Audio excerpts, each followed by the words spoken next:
Assalamualaikum warahmatullahi wabarakatuh. Saya Lucky Pratama Putra. Di sini saya akan mewakili kelompok 8 untuk mempresentasikan tokoh yang bernama Sergey Brin. Pertama-tama mari kita mengenal Sergey Brin. Sergey Mikhailovich Brin lahir di Rusia 21 Agustus 1973. Adalah seorang pengusaha Amerika. Brin mempelajari ilmu komputer dan matematika sebelum mendirikan Google dengan Larry Page. Brin adalah presiden teknologi pada Google dan mempunyai kekayaan bersih perkiraan pada $100 miliar yang membuatnya menjadi orang nomor 8 terkaya di dunia. Brin menunjukkan ketertarikannya pada internet dan seinginnya tak lama setelah ia diterima di Stanford. Ia juga menulis software yang dapat mengubah teks menjadi HTML untuk memudahkan tugasnya. Brin mempunyai kekayaan melebihi $100 US.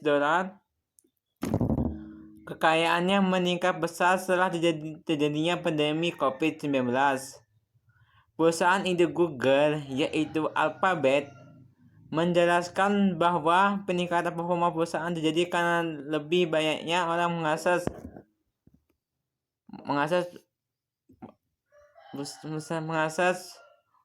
web tersebut. Pembahasan 1.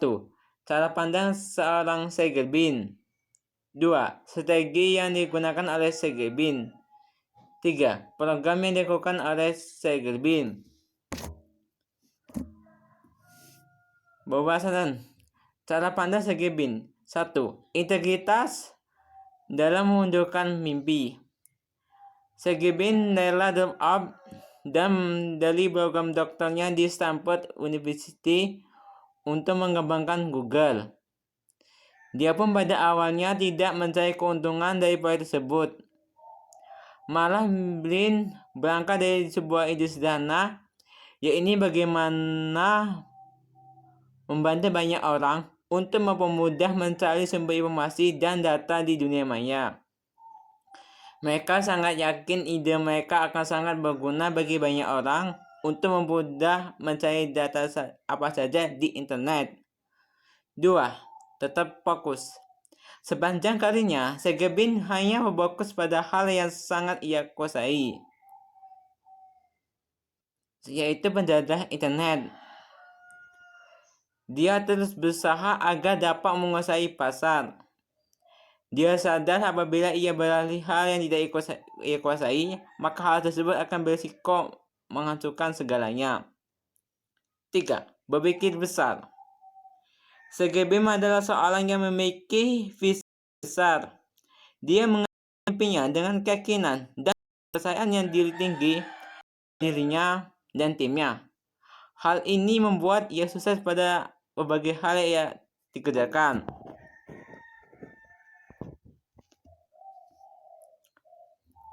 4. Selalu belajar.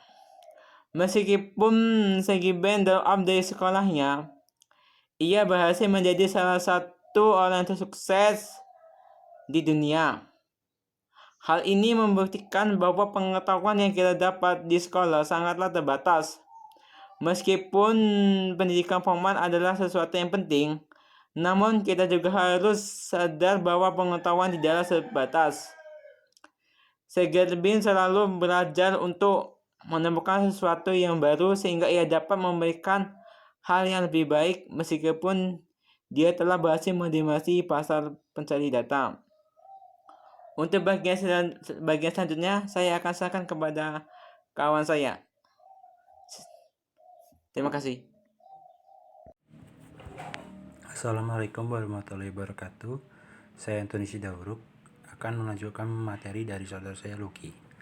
Strategi yang digunakan oleh Sergey Brin. New York Times Magazine baru-baru ini membahas tentang CEO Alphabet Larry Page. Connor Dockery melaporkan bahwa Page dikenal karena sering menanyakan pertanyaan yang tampaknya sederhana mengenai bagaimana karyawannya melakukan pekerjaan mereka. Page bergabung dengan Google bersama Sergey Brin. Page menata ulang struktur perusahaan tahun lalu dan menjadi CEO perusahaan induk Google, yakni Alphabet. Sementara Google berfokus pada search engine, YouTube, dan Android. Dan sudah lama pula Alphabet menaungi beberapa unit seperti Nest dan Google X. Strategi 70-20-10. Page dan Brin memimpin Alphabet untuk memastikan semua anak perusahaan mengeksekusi segala rencana dengan baik. Untuk itu, perusahaan menerapkan strategi 70-20-10 dalam pembagian investasi. Sebanyak 70% dari investasi perusahaan akan masuk ke dalam bisnis inti, 20% ke bisnis yang berdekatan dengan bisnis inti seperti komputasi awan, cloud, dan solusi teknologi untuk korporasi, dan 10% untuk proyek penelitian jangka panjang, moonshot. Dari sini bisa terlihat seluruh dana penelitian jangka panjang yang dilakukan oleh anak usaha Alphabet masih disumbang oleh bisnis internet Google. Para pendiri Google menginginkan perusahaan tersebut terus melakukan penelitian jangka panjang yang bisa dijadikan produk masa depan agar Google terus terdepan dalam hal teknologi. Program yang dilakukan oleh Sergey Brin. Program Google Launchpad Accelerate. Program Google Launchpad Accelerator yang khusus mendukung pengembangan startup di seluruh dunia. Melalui program yang digelar di India, Brasil, dan Indonesia itu, Google memberikan pembelajaran terkait pengembangan startup. Tadi sempat dibicarakan Google dapat membantu menumbuhkan kira-kira 8 startup untuk tahun depan. Kemudian ditingkatkan sampai 30 tahun setelahnya. Maka kita mendorong Google agar mau meningkatkan lagi jumlahnya. Dan Sergey pun menyetujuinya. Tambah Rudiantara. Program menciptakan 1000 teknopreneur di Indonesia.